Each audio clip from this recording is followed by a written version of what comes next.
Welcome to Aadya TV. ఇప్పుడు మన స్టూడియోలో Manikonda municipality BRS president Rupa Reddy ఉన్నారు.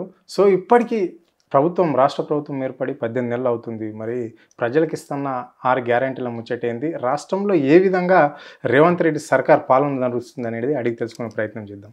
మేడం నమస్కారం. నమస్కారం. బాగున్నారా? బాగున్నాను మేడం. చెప్పండి మేడం, మరి ఇప్పటికీ దాదాపుగా రేవంత్ రెడ్డి సర్కార్ ఈ రాష్ట్రాన్ని రన్ చేయబట్టి ఇంకో కొన్ని రోజులు అయితే 2 సంవత్సరాలు పూర్తయ్యే దశలో ఉంది. సో మరి ఎట్లా ఉంది పరిపాలన తీరు, ఏ విధంగా ఉంది? పరిపాలన తీరు గురించి మాట్లాడితే చాలా నీచంగా ఉందని చెప్పాలి. నిజంగా తెలంగాణ రాష్ట్ర ప్రజలందరూ ఎన్ని కష్టాల పాలైపోతున్నారంటే ఇంకా కన్నీరు కార్చుకుంటూ రోడ్లపైన ఎక్కడం ఒక్కటే మిగిలిపోయింది. ఆ విధంగా ఇవాళ తెలంగాణ రాష్ట్రాన్ని రేవంత్ రెడ్డి గారు ఇవాళ ప్రజలకి చూపిస్తుండు. 6 గ్యారెంటీలు అన్నాడు, ఇంతవరకు 6 గ్యారెంటీలు 0. ఏ గ్యారెంటీని కూడా ఆయన ఇంప్లిమెంట్ చేయలేదు. సభలు పెడతాడు, సభల పైన హామీలు ఇస్తాడు. ఆయనకి ఒక్కటే పథకం, ఆయన పెట్టుకున్న 6 పథకాలు ఏంటివంటే పొద్దుగా లేచి కేసీఆర్ గారిని విమర్శించడం, కేసీఆర్ పైన నోటీసులు పంపించడం, కాళేశ్వరం పైన నోటీసులు పంపించడం, హరీష్ రావుని విమర్శించడం, కవితకను విమర్శించడం, ఏ కాడికి చూసుకున్నా పార్టీ వాళ్ళని అందరినీ ఆయన పెట్టుకున్న 6 గ్యారెంటీలు తిట్ల గ్యారెంటీలు. నువ్వు పొద్దుగా లేచి కేసీఆర్ని, కేటీఆర్ని వాళ్ళందరూ నీకెందుకు? నువ్వు ప్రజల కోసం ప్రజల చేత ఎన్నబడిన నాయకుడివి కదా, ప్రజల గురించి ఆలోచించు.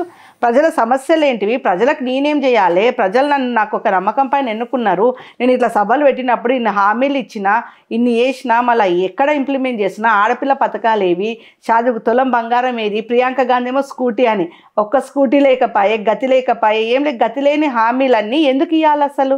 దేనికోసం ఇవ్వాలి గతి లేని హామీలన్నీ? ఒక సీఎంగా ఉన్నావు, సభల ముందు అన్ని హామీలు ఇవ్వాలంటే కొంచెం ఆలోచించి మాట్లాడాలి కదా. ప్రజలకి ఏదంటే అది, నోటికి ఏది వస్తే అది ఇదిగో నేను ఇది ఇస్తున్నా, ఏడిస్తున్నాడు, ఏది లేదు. మీరేమో ఏది ఇస్తలేరు అని మీరు అంటున్నారు. ఆయన ముఖ్యమంత్రి మాత్రం ఒకటే చెప్తున్నాడు, మేము ఒక్కొక్క పథకాన్ని అన్ని ఇచ్చుకుంటూ వస్తున్నాము, వీళ్ళంతా కావాలని మమ్మల్ని బ్లేమ్ చేయడానికి తెలివి తక్కువ మాటలు మాట్లాడుతుంటారు, కేవలం బీఆర్ఎస్ నాయకులే ఈ రాష్ట్రంలో అని చెప్పేసి అంటున్నాడు. అంటే ఇక్కడ ఇంద్రమ్మ ఇండ్లు ఇస్తున్నాం, మళ్ళా మహాలక్ష్మి పథకాన్ని రన్ చేస్తున్నాం, ఇక్కడ మహిళలకు ఉచిత బస్సు అని చెప్పేసి సబ్సిడీ గ్యాస్ ఇచ్చాము, మళ్ళా గృహజ్యోతి పథకం ఇచ్చాము, అనేక పథకాలు. అంటే కొన్ని కారణాల వల్ల కొన్ని ఇయ్యలేకపోతున్నాం. అదంతా బీఆర్ఎస్ పాపమే. బీఆర్ఎస్ అప్పుల ఊబిగా చేసిపోయింది రాష్ట్రాన్ని. ఒక్కొక్కటి సర్దుకుంటూ వస్తున్నాం. ఇప్పటికీ 50% సర్దుబాటు చేసాం, ఇంకా కొంచెం ఉంది. అది బీఆర్ఎస్ నాయకుల చిట్ట ఇప్పిన తర్వాతనే ఇవన్నీ సర్దుబాటు అవుతాయి అని చెప్పేసి ముఖ్యమంత్రి పదే అంటుంటాడు. అక్కడ సంబంధించిన మంత్రులు కూడా అదే మాట. గల్లీ నుంచి ఢిల్లీ దాకా మాట్లాడుకునే కార్యకర్తల మాటలు కూడా ఇవే ఈ రాష్ట్రంలో. దీన్ని ఎట్లా చూస్తారు? గల్లీ నుంచి ఢిల్లీ దాకా ఆయన ఇచ్చిన హామీలు నిలబెట్టుకోలేక ఇవాళ బీఆర్ఎస్ ప్రభుత్వం గురించి ఆయన మాట్లాడుతున్నాడు. బీఆర్ఎస్ ప్రభుత్వమే ఇవాళ నిందలేస్తుంది అని అంటున్నారు. బీఆర్ఎస్ ప్రభుత్వానికి ఏం పని ఈయన ప్రభుత్వం పైన నిందలేయడానికి? తెలంగాణ రాష్ట్ర ప్రజలందరూ మాట్లాడుతున్నారు ఒక సీఎం గురించి. ఆయన పథకాలు ఒక్కటి కూడా ఇంప్లిమెంట్ కాక లబోదిబం అని అంటున్నారు. ఇవాళ నేను అడుగుతున్నాను, తెలంగాణ ప్రజలందరికీ కూడా నేను అడుగుతున్నాను, ఇవాళ రేవంత్ రెడ్డి గారిని అడుగుతున్నాను, ఇవాళ మినిస్టర్లు ఎవరైతే మా పైన నిందలు వేస్తున్నారో, మా ప్రభుత్వం పైన, మా నాయకుల పైన ఏ విధంగా అయితే విమర్శలు చేస్తున్నారో నేను వాళ్ళని అడుగుతున్నా, తులం బంగారం ఇవ్వడానికి నీకు చేత కాలేదా ఇంతవరకు? శ్రీనివాస్ రెడ్డి మళ్ళీ సిగ్గు అనిపిస్తలేదా వాళ్ళకి? సిగ్గు అనిపిస్తలేదు అసలు ఎందుకు ఇచ్చిన హామీలు వాళ్ళకి తెలియలేదంట. నా ముందు హామీలు ఇచ్చేటప్పుడు, ప్రభుత్వం గద్దెక్కేటప్పుడు, సీఎం కుర్చీ ఎక్కేటప్పుడు తెలంగాణ రాష్ట్ర ప్రజలే ఉన్నారు కదా, పక్క రాష్ట్ర ప్రజలైతే ఇక్కడ లేరు కదా, తెలంగాణ రాష్ట్ర ప్రజలే ఉన్నారు. అప్పుడు బీఆర్ఎస్ నాయకులే ఉన్నారు. అప్పుడు అందరు పోటీ చేసేటప్పుడు ఆయన సీఎం గద్దె ఎక్కకన్నా ముందు నోటికి వచ్చిన విధంగా అప్పుడు ఆయనకు తెలియలేదంటనా తెలంగాణ రాష్ట్రంలో అప్పులు ఉన్నాయి, నేను ఎట్లా హామీలు ఇవ్వాలని తెలియలేదంటనా? అంటే వాళ్ళు గద్దెక్క ముందు ఒక మాట, గద్దెక్కిన తర్వాత ఒక మాట. అంటే ఇవాళ తెలంగాణ రాష్ట్ర కేసీఆర్ గారు ఇవాళ కాళేశ్వరం ప్రాజెక్టే మీరు తీసుకోండి, world wide irrigation very good project అది తెలంగాణ రాష్ట్ర ప్రజల నుండి, సుప్రీంకోర్టు నుండి కూడా జడ్జెస్ తో ద్వారా ఒక స్టేట్మెంట్ వచ్చింది. ఇది ఇక్కడైతే మా బీఆర్ఎస్ నాయకులు కానీ, బీఆర్ఎస్ అధికారులు కానీ ఇక్కడైతే ఎవరేమీ అది చెప్పలేదు కదా. అది తెలంగాణ రాష్ట్ర ప్రజలే కాకుండా ప్రపంచం అంతా మాట్లాడుకుంటున్నారు ఆ ప్రాజెక్ట్ గురించి. అంటే కేసీఆర్ గారు ఏది చేసినా సరే ప్రజల శ్రేయస్సు కోసం, ప్రజల మంచి కోసం, అంటే ఆ నీళ్లు ప్రతి ఒక్కరికి అందాలి, రైతులకు అందరికి అందాలని చెప్పి ఒక ప్రాజెక్ట్ని తీసుకొచ్చింది. ఇవాళ రేవంత్ రెడ్డి గారిని అడుగుతున్నా నేను, నువ్వు సీఎం అయ్యి ఇప్పుడు 2 ఏళ్ళకి దగ్గర వస్తుంది, ఏ పథకం ఇంప్లిమెంట్ చేసినావు నువ్వు? అసలు ఏ పథకం ఇంప్లిమెంట్ చేసినావు? ఏ కాడికి చూస్తే అప్పులు అప్పులు అప్పులు అప్పులు అంటారు. అప్పుల చిట్టను కూడా డైరెక్ట్గా అసెంబ్లీలో ప్రతి ఒక్క పాయింట్తోని కేటీఆర్ గారు ఎక్స్ప్లెయిన్ చేసిండు. మళ్ళీ అప్పుడేం చేసిండు రేవంత్ రెడ్డి? ఇవాళ కూడా ఓపెన్ ఛాలెంజ్ ఇచ్చిండు. తెలంగాణ రాష్ట్ర ప్రజలందరూ కూడా గమనిస్తున్నారు. ఓపెన్ ఛాలెంజ్ ఇచ్చిండు. మంగళవారం రోజు నువ్వు ఎక్కడికి వస్తే అక్కడ చిటికేసి మరీ చెప్పిండు కేటీఆర్ గారు, రా ముఖ్యమంత్రి కూడా సవాల్ చేసిండు రైతుల విషయంలో. మీకు దమ్ము ధైర్యం ఎవరికైనా ఉంటే కేటీఆర్ కావచ్చు లేదా కేసీఆర్ కావచ్చు, నా సవాల్ తీసుకొని చర్చకు రావాలి, చర్చిద్దాం రైతుల పట్ల అని చెప్పేసి అన్నాడు. ఆ దమ్ము ధైర్యం ఉంది కాబట్టే మా కేటీఆర్ పారిపోలే ఢిల్లీకి. మా కేటీఆర్ తెలంగాణ రాష్ట్రంలోనే ఉన్నాడు. ఎందుకంటే సవాల్ వేసిండు కదా. సవాల్ వేసినప్పుడు మేము తప్పు చేసిన ఉండాలి కదా. మరి ఆయన చేసేదే ఇట్లాంటి చీప్ పాలిటిక్స్ చేస్తుండు, డైవర్ట్ పాలిటిక్స్ చేస్తుండు. ఆయన చేయడమే చీప్ పాలిటిక్స్ చేస్తుండు. ఏదన్నంటే పబ్లిక్ మీటింగ్లు ఉన్నప్పుడు, ఇగో నేను సవాల్ విసురుతున్నా, కేటీఆర్ రెడీ ఉన్నాడా, కేసీఆర్ రెడీ ఉన్నాడా, హరీష్ రావు రెడీ ఉన్నాడా అనడం కాదు నేను అనేది. నేనేమంటున్నంటే మేము రెడీ ఉన్నాం. ఇవాళ మేమేమన్నాం, రేపు 11 గంటలకి కేటీఆర్ గారు చాలా క్లియర్గా చెప్పిండు, నేను వస్తున్నా. మీడియా ప్రకారంగా కూడా ఇప్పుడు దొంగచాటుగా అయితే సవాల్ విసరలే కదా కేటీఆర్ కూడా. ఆయన పబ్లిక్లో విసిరినప్పుడు కేటీఆర్ కూడా ప్రెస్ మీట్ పెట్టి మరీ సవాల్ ఇచ్చిండు ఆయనకి. నువ్వు అడుగుతున్నావు కదా, నేను రెడీ ఉన్నా, మేము రైతులకు ఏం చేసినామో నువ్వు ఏ సవాల్ అడుగుతావో ఆ సవాల్కి మేము జవాబు చెప్పడానికి రెడీ ఉన్నాం. మళ్ళీ రేవంత్ రెడ్డి ఈరోజు ఢిల్లీకి ఎందుకు పారిపోయిండు? మళ్ళా కేటీఆర్ అడిగే ప్రశ్నలకి ఆయనకి ఇంకా నేను అనొద్దుగా ఒక మాట వస్తుంది కానీ, కేటీఆర్ అడిగే ప్రశ్నలకి ఇంకా భయపడిపోయినట్టే కదా ఢిల్లీకి. ఇవాళ సవాల్ విడిచినోడు, అంత మనగాడు, అంత తీసిమారకాడు, ఆయన తెలంగాణ రాష్ట్ర ప్రజల కోసం ఆలోచించినోడు, అంత తెలంగాణ శ్రేయస్ కోసం ఆలోచించినోడు, పబ్లిక్ మీటింగ్ లా సవాల్ ఇస్తున్నోడు. మరి కేటీఆర్ కూడా ప్రెస్ మీట్ ద్వారా నువ్వు అడిగిన దానికి నేను రెడీ అని, నేను ఓపెన్ ఛాలెంజ్కి నేను రెడీ అన్నాడు, వచ్చిండు. ఇప్పుడు ఇంకొక విషయం అన్నారు, ఫోన్ ట్యాపరింగ్ అన్నారు. ఇవాళ పేపర్ స్టేట్మెంట్ ఏమొచ్చింది? ఫోన్ ట్యాపరింగ్ అంటాడు, హీరోయిన్ల ట్యాపరింగ్ అంటాడు, వాళ్ళ ట్యాపరింగ్ అంటాడు, వీళ్ళ ట్యాపరింగ్ అంటాడు, ఆ నోటీసులు అంటాడు. ఇది ఈ 2 ఏళ్ల నుండి మీరు స్టార్టింగ్ నుండి టిల్ టుడే గమనిస్తే నోటీసులు, కాళేశ్వరం. అరే ప్రజల శ్రేయస్సు కోసము, ప్రజల శ్రేయస్సు కోసం రైతన్నల గురించి, మనకు అన్నం పెట్టే రైతన్నల గురించి ఆలోచించి ఇవాళ కాళేశ్వరం ప్రాజెక్టుని అందరు దేశమే గర్వపడే విధంగా ఇవాళ కేసీఆర్ నిలబడితే, రేవంత్ రెడ్డి గద్దెక్కి నోటీసులు, ఆ నోటీసులు, ఈ నోటీసులు, అప్పులు గిప్పులు, ఇదే చర్చ జరుగుతుంది. ఈ రేస్ పైన అదే ఏమైంది, అదే నోటీసు. అంటే ఏ కాడికి నోటీసుల ప్రపంచాన్ని తెలంగాణ రాష్ట్రానికి పరిచయం చేస్తున్న ఘనత ఇవాళ మన సీఎం రేవంత్ రెడ్డి గారికే దక్కింది. అంతే. ఇంకా అంటే కాళేశ్వరం ప్రాజెక్టు వల్ల ఇక్కడ రైతులు ఏం అభివృద్ధి చెందలేరు అంటే, గతంలో రైతులు తెలంగాణలో వ్యవసాయం చేయలేదా? కాళేశ్వరం ప్రాజెక్టు కూలిపోయిన ప్రాజెక్టును పట్టుకొని వాళ్ళ బీఆర్ఎస్ హయాంలోనే ఈ ప్రాజెక్టును కట్టారు. 4 సంవత్సరాలు కట్టినాక వాళ్ళ ప్రభుత్వంలో ప్రాజెక్టు కూలిపోయింది. దానివల్ల ఏం యూజ్ లేదు. దానికి ఇంత గొప్పలు చెప్పుకోవాల్సిన అవసరం ఏముంది? మేము ప్రాజెక్టు కట్టినాము, మేము కట్టినామని చెప్పేసి బీఆర్ఎస్ నాయకులు. గతంలో కాంగ్రెస్ పార్టీ ఈ దేశంలో, ఈ రాష్ట్రంలోనే కాదు, ఈ రాష్ట్రంలో కట్టిన ప్రాజెక్టులు కూడా మీకు తెలుసు. దేశంలోనే అనేక ప్రాజెక్టులు ఈ రాష్ట్రంలో, దేశంలో కాంగ్రెస్ పార్టీ కట్టింది. ఇప్పుడు ఉదాహరణకు వచ్చేస్తే మన తెలంగాణలో కూడా నాగార్జున సాగర్ కట్టింది అదే, శ్రీపద ప్రాజెక్టు కట్టింది అదే, మళ్ళీ సింగూర్ ప్రాజెక్టు, అంటే రకరకాలుగా ప్రాజెక్టులు కట్టింది. ఇంత మేము చెప్పుకోలేదు, ఇంత చెప్పుకోవాల్సిన అవసరం ఏముంది? దీనివల్ల ఎవరికి ఉపయోగం ఉంది? కేవలం కాళేశ్వరం ప్రాజెక్ట్ అనేది కమిషన్ల గురించి కట్టిన ప్రాజెక్టు, అది కల్వకుంట్ల కుటుంబంకి కమిషన్లు పోయినాయి అని చెప్పేసి ముఖ్యమంత్రి ప్రతిసారి కూడా అంటుంటాడు. ఇది నిజమా కాదా? ఇవాళ ఈ చంద్రశేఖర్ గారి గురించి మాట్లాడిన రేవంత్ రెడ్డికి నేనేమంటున్నంటే, ఏ రోజు కూడా కేసీఆర్ నేను అంత గొప్ప చేసిన, ఇంత గొప్ప చేసిన అని చెప్పలేదు. తెలంగాణ ప్రజలు చెప్పుకుంటున్నారు ఆయన యొక్క గొప్పతనం గురించి, ఆయన నిర్మించిన ఇరిగేషన్ ప్రాజెక్టు గురించి. ఇవాళ ఆయన పంపించిన నోటీసులు ఆ కోర్టు జడ్జిలు లాయర్లు కూడా వాళ్ళు ఈయన గొప్పతనం గురించి చెప్పుకుంటున్నారు. అరే నువ్వు రైతు కుటుంబం నుంచి వచ్చిన అంటున్నావు, రైతు కుండిపుక్కుడు అంటున్నావు, అసలు నీకేం నాలెడ్జ్ ఉంది కాళేశ్వరం ప్రాజెక్టు గురించి? నువ్వు చెప్పు జరా. ఇప్పుడు ఓపెన్ సవాల్కి రెడీ ఉన్నాడు. ఎన్నిసార్లు పీడిఎఫ్ ద్వారా హరీష్ రావు గారు ఎక్స్ప్లెయిన్ చేసిండ్రు, కేసీఆర్ గారు ఎక్స్ప్లెయిన్ చేసిండ్రు, కేటీఆర్ గారు ఎక్స్ప్లెయిన్ చేసిండ్రు. నువ్వు దొంగచాటుగా ఎందుకు మాట్లాడతావు? సవాల్కి రా, పబ్లిక్లో చెప్తారు కదా కాళేశ్వరం ప్రాజెక్ట్ ఎవరికి ఉపయోగపడ్డది, అదే రైతుల్ని కూర్చోబెట్టుకొని మాట్లాడుకుందాం మనం. ఇవన్నీ ఏమీ లేదు. వీళ్ళకి పబ్లిక్ ఎంత ఇదైపోయి ఉన్నారంటే, ఇప్పుడిప్పుడు ఎలక్షన్స్ పెడితే కూడా దేవుడా కేసీఆర్ ఎప్పుడు వస్తాడు మా దేవుడు ఎప్పుడు వస్తాడని చెప్పి ఇవాళ కూడా కోట్లాది జనాలు ఎదురు చూస్తున్నారు. మీరు రూపారెడ్డి ఇట్లా అంటున్నారు, మీరు కేసీఆర్ వస్తాడని. ఆయన ముఖ్యమంత్రి ఏమంటుండు, ఇప్పుడు ఎలక్షన్ పెట్టినా రేపు వచ్చే ఎలక్షన్లలో కూడా 100 స్థానాలు ఇక్కడ కాంగ్రెస్ పార్టీ గెలుస్తుంది, 15 స్థానాలు ఎంపీ సీట్లు గెలుస్తుందని గంట పదంగా చెప్తున్నాడు ముఖ్యమంత్రి. అంటే మా అంత అభివృద్ధి చేస్తున్నాము, మాకు ప్రజలు మాకు ఏ నమ్మకంతోనైతే ఇచ్చారో ఆ నమ్మకాన్ని నిలబట్టుకునే విధంగానే ఇందిరమ్మ రాజ్యంలో బడుగు బలహీన వర్గాలే కావచ్చు, లేకుంటే యావత్ ప్రజానీకానికి ఏదైతే మేము హామీలు ఇచ్చినామో అన్ని నెరవేర్చుకుంటూనే వస్తున్నాం, అందరికీ సేవలు అందిస్తున్నాం. కాబట్టి ఎప్పటికప్పుడు మా అధికారులు పర్యవేక్షణలో ఉంటున్నారు, ప్రజలలో ఉంటున్నారు, మా మంత్రులు తిరుగుతున్నారు, అందరు ఉంటున్నారు కాబట్టి మాకు ఓట్లు పడతాయి అంటున్నాడు. మళ్ళీ ఇప్పుడు వచ్చేది స్థానిక సంస్థల ఎన్నికలు. బడుగు బలహీన వర్గాల గురించి ఆలోచించింది కేసీఆర్ గారు.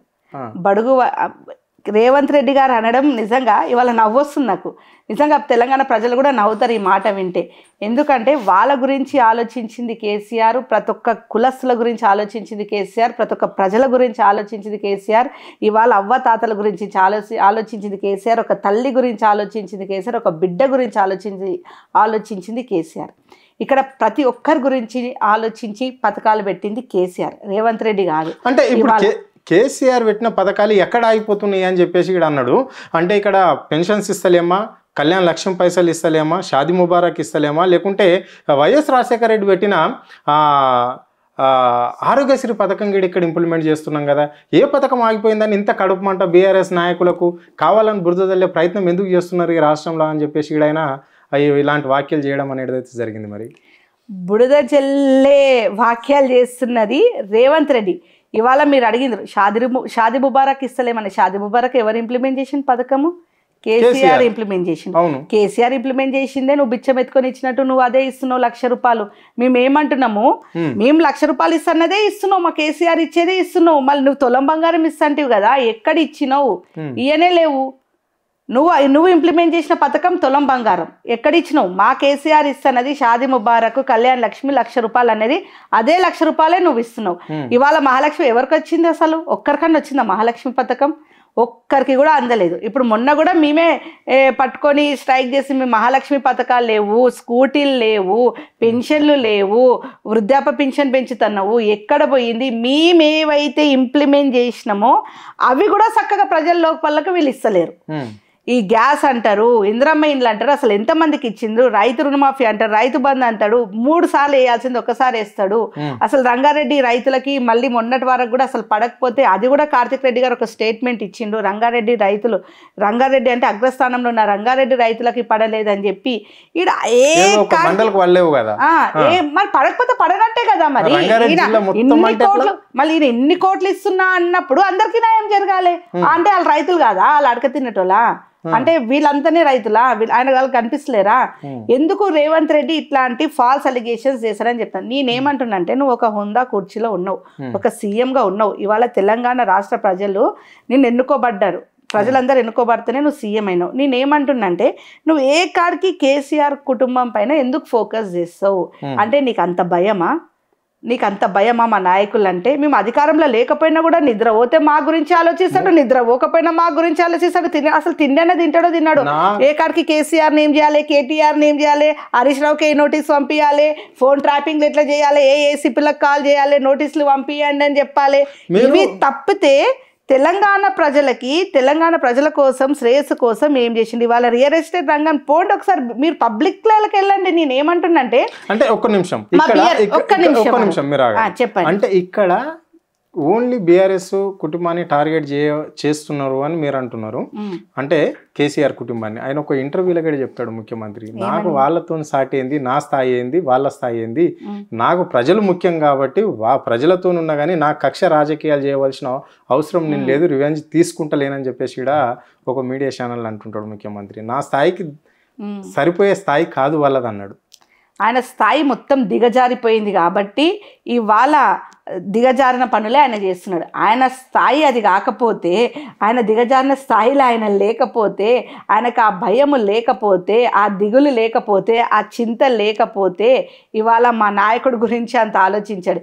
ఏ కాడికి దిగజారిన స్థాయిలో సీఎం ఉన్నాడు. ఒక లాంగ్వేజ్ ప్రకారంగా తీసుకున్నా, ఒక భాష ప్రకారంగా తీసుకున్న, ఒక 10 మంది వింటే, నేను ఒక తెలంగాణ రాష్ట్ర సీఎంకి, నేను ఒక సీఎంని, నేను మాట్లాడే భాష 10 మంది చూస్తుంటారు. 10 మంది కాదు, వేల లక్షలలో చూస్తుంటారు. చూసినప్పుడు ఏమనుకుంటారు అనే ఆలోచన విధానం కూడా లేకుండా లాగులు ఇడిచేదినా, లాగుల తొండలు, అసలు అది ఒక సీఎంగా మాట్లాడిన భాషన, ఒక సీఎం పొజిషన్లో ఉండి మాట్లాడే భాషన అది. అసలు ఆయన దిగజారిపోయిన స్థితిలో ఆయన ఉండి, ఆయనకు ఒక భయం అనేది స్టార్ట్ అయిపోయింది. ఏంటంటే, నేను ఒక హామీలు ఇచ్చేసిన, ఇప్పుడు నేను ఏం చేయలేకపోతున్నా, ఇప్పుడు ఈ పబ్లిక్ అంతా నన్ను ఏదో ఒక రోజు వచ్చి కొట్టే స్టేజ్లో ఉన్నారు. తెలంగాణ రాష్ట్ర ప్రజలు సెక్యూరిటీ లేకపోతే అదే చేస్తారు. ఇప్పుడు నా పరిస్థితి ఏంది, వీటన్నిటిని డైవర్ట్ చేయాలంటే నేను ఏం చేయాలి? ఇక ఇప్పుడు ఒకటి ఇది చేసిండ్రు, దీనికి ఒక నోటీస్ పంపించాలి, అవునా నిజమా అనేటట్టు పబ్లిక్ని డైవర్ట్ చేయాలి. కానీ అక్కడ రేవంత్ రెడ్డి గారికి అర్థం కాంది ఏంది అని అంటే, పబ్లిక్ మైండ్లలో ఆల్రెడీ ఫిక్స్ అయిపోయింది, ఇంకా కాంగ్రెస్ కేల్ కథం, దుకాన్ బంద్, అంతేగా. నెక్స్ట్ వచ్చేది బీఆర్ఎస్ ప్రభుత్వం. ఇంకా ఖచ్చితంగా ఇప్పుడు ఎలక్షన్స్ పెడితే మేము వస్తామని చెప్పి మీరు ఇదివరకు అడిగిన క్వశ్చన్కి నేను చెప్తున్నా, ఇప్పుడు ఎలక్షన్స్ పెడితే ఛాలెంజ్ చేసి చెప్తున్నా నేను, బీఆర్ఎస్ ప్రభుత్వం అధికారంలోకి, ఆయన 100 సీట్లు అన్నాడు కదా, వాళ్ళకి 20 సీట్లు వచ్చే గొప్ప, మళ్ళీ పెట్టమని ఎలక్షన్స్. నేనేమంటే ఏ కాడికి సవాల్ విసురుడు కాదు, అంత దమ్ము, అంత ధైర్యం, అన్ని గట్స్, అంత తెలివితేటలు, అంత నాలెడ్జ్, ఆయన మోతబరి కదా అన్నారు. ఇప్పుడు అన్నారు కదా మోతబరి కదా, ఆయనకు మా స్థాయి సరిపోదు అంటున్నాం కదా. మేమేమంటున్నామంటే, మీ స్థాయికి మేము సరిపోలేమని నువ్వు అంటున్నావు కాబట్టి, మా స్థాయిని మేము ఏందో చూపించుకునే దమ్ము, ధైర్యం, సాహసం, అన్ని గట్స్ మాకున్నాయి. ఎందుకంటే మేము ఆ విధంగా తెలంగాణ ప్రజల్లోకి మా బీఆర్ఎస్ మా లీడర్స్ అంతా పథకాలను ఇంప్లిమెంట్ చేసిండ్రు. తెలంగాణ ప్రజలందరూ కూడా ఆస్వాదించిండ్రు, సంతోషంగా ఉన్నారు, సస్యశ్యామలంగా ఉన్నారు. కాబట్టి మేము ఇప్పుడు ఎలక్షన్స్ పెట్టినా మేము రెడీ.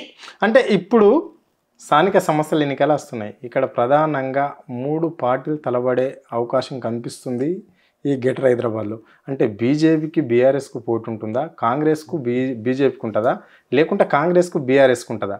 అంటే ఈ స్థానిక సమస్యలు ఎన్నికలు ఎట్లుండబోతాయి ఈ హైదరాబాద్ నగరంలో జిహెచ్ఎంకి సంబంధించి? అంటే ఇప్పుడు గ్రామ పంచాయతీ ఎన్నికలు అయితే ఇక కామన్గా తెలిసిన విషయమే కదా. కొన్ని పార్టీకి అంటే రూలింగ్ పార్టీ అపోజిషన్ పార్టీకి ఉండే అవకాశం ఉంది, కానీ ఇక్కడ ఎట్లా ఉండబోతుంది? మేము ఇప్పుడు జిహెచ్ఎంసీ ఎలక్షన్స్లో తీసుకుంటే ఖచ్చితంగా బీఆర్ఎస్ పార్టీయే వాళ్ళిద్దరికి పోటీ అని చెప్తాను నేను. వాళ్ళు మాకు అసలు పోటీయే కాదు. బీజేపీని తీసుకున్నా, కాంగ్రెస్ ని తీసుకున్నా మాకు అసలు పోటీ మేమే వాళ్ళకి టఫ్ ఫైట్ ని ఇస్తాం. వాళ్ళు మా గురించి భయపడాలి. ఇప్పుడు కాంగ్రెస్ వాళ్ళు బీజేపీ వాళ్ళు మా గురించి భయపడాలి. లోకల్ ఎలక్షన్స్ ని జిహెచ్ఎంసీలో పెడితే ఇప్పుడు తెలంగాణ రాష్ట్ర ప్రజలందరూ కూడా అయోమయంలో పడిపోయింది. కాంగ్రెస్ చేసిన దీనికి మొత్తం కాంగ్రెస్ చేసిన సర్వనాశనానికి. ఇంకా బీజేపీ గురించి అయితే మనకు తెలిసిందే, తెలంగాణ ఎప్పుడైనా ఉండదు. బీజేపీ గురించి అయితే తెలిసిందే. ఇప్పుడు సెంట్రల్ వాళ్ళు ఉన్నారు, స్టేట్ లో వీళ్ళు ఉన్నారు. సెంట్రల్ ఎప్పుడు బీజేపీ ఉంది. మనము మాట్లాడుకుంటే స్టేట్ లో అయితే ఎప్పుడు బీజేపీ ఉండదు. స్టేట్ లో ఒక్కటే ఒక పార్టీ ఉంటది, బీఆర్ఎస్ పార్టీయే ఉంటది. అంటే ఇక్కడ బీజేపీకి సంబంధించిన గతంలో కాంగ్రెస్ అదే కార్పొరేటర్ లేరా? ఇప్పుడు కంపేర్ చేసుకుంటే బీజేపీని తీసుకున్నా, కాంగ్రెస్ ని తీసుకున్నా, ఎప్పుడైనా సరే అధికారంలో ఉన్నప్పుడు మనకి బీఆర్ఎస్ పార్టీయే కార్పొరేటర్స్, బీఆర్ఎస్ పార్టీ కౌన్సిలర్స్ లే ఉన్నాయి. ఏ మున్సిపాలిటీస్ తీసుకున్నా, ఏ జిహెచ్ఎంసీని తీసుకున్నా. అదే అధికారం ఇప్పుడు బీఆర్ఎస్ లేదు. అది మీరు గుర్తు పెట్టుకొని మాట్లాడండి. ఇక్కడ ఈ రాష్ట్రంలో ఇప్పుడు కాంగ్రెస్ అధికారంలో ఉంది, సెంటర్ లో బీజేపీ ఉంది. అది కూడా మరి ఒకసారి దాన్ని నేనేమంటున్నానంటే, కాంగ్రెస్ స్టేట్ లో ఉన్నా, బీజేపీ సెంట్రల్ ఉన్నా, ఆ క్లారిటీ నాకుంది. సెంట్రల్ లో బీజేపీ ఉన్నా, స్టేట్ లో కాంగ్రెస్ ఉన్నా, అధికారం బీఆర్ఎస్దే. మేము అధికారంలో లేము అనే ఫీలింగ్ కూడా మాకు లేకుండా పోయింది. ఎందుకంటే ఏ సమస్యనైనా తెలంగాణ ప్రజలందరికీ ఏ సమస్య ఉన్నా ఇవాళ కేసీఆర్ గారిని గుర్తు చేసుకుంటున్నారు. ఏ కాడికి చూస్తే కేటీఆర్ని గుర్తు చేసుకుంటారు, మహిళల్లో చూస్తే కవితకని గుర్తు చేసుకుంటున్నారు, హరీష్ రావుని గుర్తు చేసుకుంటున్నారు. మొత్తం లీడర్స్ ఏ కాడికి పోయినా, ఏ సమస్యలు వచ్చినా బీఆర్ఎస్ ప్రభుత్వమే అధికారంలో ఉంది అనే విధంగా బీఆర్ఎస్ ప్రభుత్వం వాళ్ళకి ఆ నమ్మకాన్ని కలిగించింది. ఇప్పుడు కూడా మేము రూలింగ్లో లేము అనే ఫీలింగ్ కానీ ప్రజలకు, తెలంగాణ రాష్ట్ర ప్రజలకు కానీ ఆ ఫీలింగ్ లేదు. ఎందుకంటే ఖచ్చితంగా వాళ్ళకి ఏ సమస్యలు వచ్చినా వాళ్ళకు ఒక విశ్వాసం, ఒక నమ్మకం ఉంది. అట్లీస్ట్ మాకు బీఆర్ఎస్ ప్రభుత్వం అధికారంలో లేకపోయినా సరే మా సమస్యలను పట్టించుకునే నాయకుడు మా కోసం ఉన్నాడు, మాకు ఏ సమస్యలు వస్తే మా కోసం చేసే నాయకుడు మా కోసం ఉన్నాడు, మేము పోతే ఏ టైంలో పోయినా సరే మా నాయకుడు మా కోసం మాకు సహాయం చేశాడనే నమ్మకం ఉంది. ఆ విధంగానే ఇవాళ లగ్గచెర్ల రైతులను తీసుకున్నా కూడా మా కేటీఆర్ గారు వాళ్ళని దగ్గరుండి వాళ్ళకి ఏ విధమైన ఇబ్బంది కాకుండా ఇవాళ వాళ్ళ ఎందు ఉండి పోరాడిండు ఇవాళ కేటీఆర్. ఆ నమ్మకం తెలంగాణ ప్రజలు గమనిస్తున్నారు. అంటే ఏ విధంగా బీఆర్ఎస్ ప్రభుత్వం అధికారంలోకి లేకపోయినా సరే ప్రజల సమస్యలను ఏ విధంగా తీసుకుంటుంది, ఏ విధంగా సాల్వ్ చేస్తుంది, ప్రజల కోసం ఏ విధంగా ఒక వర్కింగ్ ప్రెసిడెంట్గా ఉండి ఏ విధంగా పోరాడుతున్నాడు, ఏ విధంగా నిలబడుతున్నాడు, ఒక ధైర్యాన్ని మనం తెలంగాణ రాష్ట్ర ప్రజలకు ఇవాళ మా ప్రభుత్వం ఇచ్చింది. కాబట్టి స్థానిక సంస్థల ఎన్నికల లోపల ఖచ్చితంగా కాంగ్రెస్ బుద్ధి చెప్పే విధంగా ఇవాళ బీఆర్ఎస్ పార్టీ ఖచ్చితంగా నిలబడుతుంది. Okay, right. ఇప్పుడు ఫోన్ ట్యాపింగ్ విషయానికి వస్తే మొన్నటికి మొన్న ఒక ఘటన చేశారు బీఆర్ఎస్ కార్యకర్తలు. సో ఒక ప్రధాన ఛానల్ పైన కూడా దాడి చేయడం అనేది జరిగింది. అలాంటే కేటీఆర్ పైన ఏదో ఇష్టానుసారంగా థంబ్నెయిల్స్ పెడుతున్నారు అని చెప్పేసి అట్లా చేయొచ్చా? దాన్ని ఎట్లా చూస్తారు మీరు? మీడియా వాళ్ళు ఆ విధంగా చేయొచ్చా? ఒక లిమిట్ ఉంటుంది మీడియా వాళ్ళకు కూడా, ఒక పరిధి ఉంటుంది. మీడియా అంటే ఒక రెస్పెక్ట్, అది సొసైటీకి ఒక మెసేజ్ పోయే మీడియా ఛానల్స్ ఏ విధమైన మెసేజెస్ పెడుతున్నారు, ఎంత వల్గర్గా పెడుతున్నారు. ఆ విధంగా మీడియా సంస్థ చేయొచ్చా? మీ ద్వారా లక్షలాది మంది ప్రజలకి ఒక మంచి గుడ్ మెసేజ్ అనేది వెళ్ళాలి. పాలిటిక్స్ని పక్కన పెట్టుకుంటే మీడియా ఛానల్స్ రెస్పాన్సిబిలిటీస్ ఏంటివి? ఇవాళ మీడియా ఛానల్స్ వాళ్ళు రేటింగ్స్ కోసం చేస్తున్న పొరపాట్లు ఏంటివి? నేను ఏమంటున్నానంటే మీడియా ఛానల్స్ వరకు కూడా ఒక రిక్వెస్ట్ ఏంటంటే, ఇక్కడ పాలిటిక్సా పబ్లిక్ అది కాదు, మీరు సొసైటీ గురించి ఆలోచించండి. What message you are giving to the society, that is very important. Apart from the politics, apart from anything, మీరు సొసైటీకి ఏమి ఇస్తున్నారు అనేది చాలా ఇంపార్టెంట్. అంటే ఒక ఐటీ మినిస్టర్గా ఉన్న కేటీఆర్ గారికి మీరు ఫోన్ ట్యాపరింగ్ అని, హీరోయిన్స్తో లింక్స్ అని ఎందుకు అట్లా? ఇప్పుడు అక్కడ హీరోయిన్స్ అన్న వాళ్ళు కూడా ఒక మహిళలే కదా, మనకు కుటుంబ సభ్యులు ఉంటారు కదా. నేను మీడియా వాళ్ళకి అడిగేది ఏంటంటే, మీరు ఒక ప్రచారం చేసేటప్పుడు మీ కుటుంబ సభ్యులు మీకు గుర్తురారా? ఇవాళ మీరు ఒక క్వశ్చన్ అడిగిండ్రు నాకు, మీడియా ఛానల్ ద్వారా అటాక్ అని చెప్పి. అటాక్ చేయకుండా ఎట్లుంటాం చెప్పండి మీరు? ఖచ్చితంగా ఇప్పుడు కేటీఆర్ అనే కాదు, ఎవరికి వచ్చిన సమస్య ఖచ్చితంగా అటాక్ చేయాల్సిందే. ఎందుకంటే అది ఎంకరేజ్ చేసే విషయం కాదు అది. ఎందుకంటే ఇవాళ స్టేట్మెంట్ వచ్చింది, ఎందుకు వచ్చింది? క్లియర్ స్టేట్మెంట్ వచ్చింది కదా, నో ట్యాపరింగ్ ఈజ్ హ్యాపెండ్ అని క్లియర్ స్టేట్మెంట్ వచ్చింది. అంటే అది మేము ఇచ్చినామా? మేము లీగల్ డిపార్ట్మెంటా? మేము గవర్నమెంట్లు ఉన్నామా? లేం కదా మేము. మళ్ళీ ఎందుకు వచ్చింది అది? ఎందుకంటే మేము అంతా నిజాయితీ ఉన్నాం. నేను ఇప్పటికైనా చెప్తున్నా, మీరు ఇట్లాంటి ఫాల్స్ అలిగేషన్స్ బంద్ చేయండి.